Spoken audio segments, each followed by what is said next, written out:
chorégraphe et pour le festival Tomorrow Story, je suis en charge, on va dire, de la technique, à savoir que dans tout ce qui est nouveaux médias, la réalité virtuelle et tous ces nouveaux médias sont tous sur des formats très différents. On n'est pas sur un fichier DCP qu'on met dans un vidéoprojecteur de cinéma et on appuie sur play et il n'y a rien à faire. Mais effectivement, chaque projet a sa spécificité technique de diffusion et ça implique souvent pour nous de développer une technicité de diffusion qui finalement est propre à chaque œuvre. C'est pour ça qu'au jour d'aujourd'hui, il y a autant de matériel parce qu'en fait, on a besoin de telle machine pour pouvoir récupérer le signal de tel ordinateur, on a besoin de telle autre machine pour diffuser autre chose.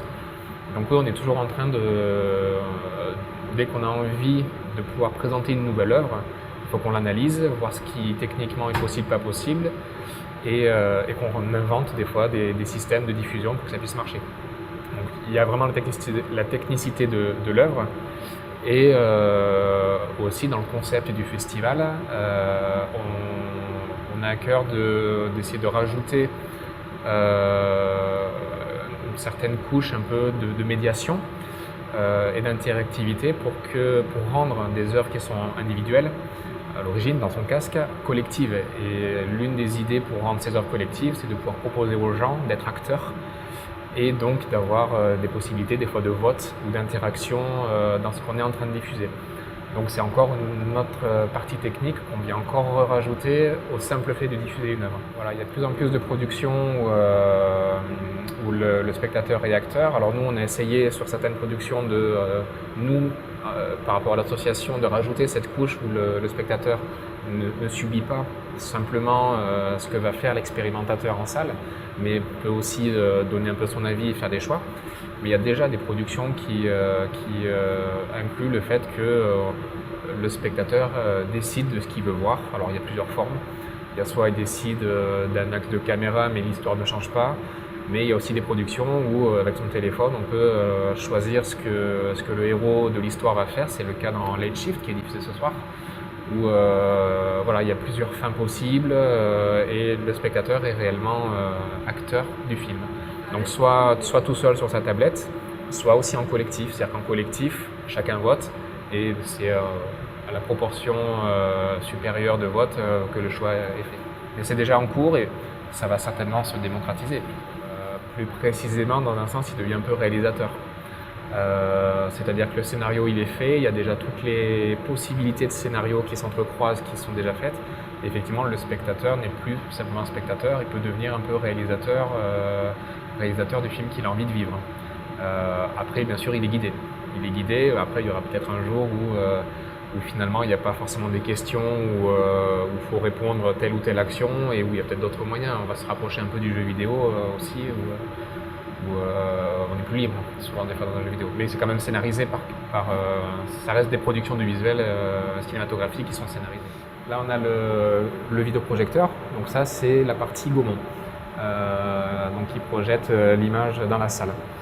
Après,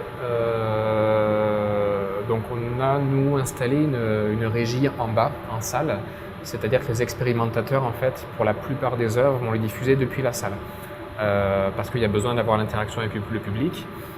Donc il y a des ordinateurs en bas, les casques avec les Oculus sont en bas dans la salle et on passe les signaux par des câbles en HD. Et moi je récupère tout sur cette grosse machine là qui est le centre névralgique de la régie. Donc ça va être pour les débuts de séance, je vais avoir moi d'un côté les sources avec les jingles, les logos, les boucles qui vont tourner. Et ça va me permettre d'un moment donné de faire la commutation avec la vraie source qui arrive des ordinateurs qui sont en bas dans la salle. Bon, après j'ai les écrans toujours pour avoir les retours et pouvoir contrôler ce que j'ai affiché en ce moment même dans la salle de cinéma. Là, sur les autres écrans, c'est ce qui sera affiché une fois que j'aurai fait la commutation. Là, j'ai le retour du coup de la salle, que je vois en temps réel ce qui se passe. C'est-à-dire que si à un moment donné on a un problème de micro, les gens en bas peuvent toujours me faire des petits signes pour résoudre des problèmes.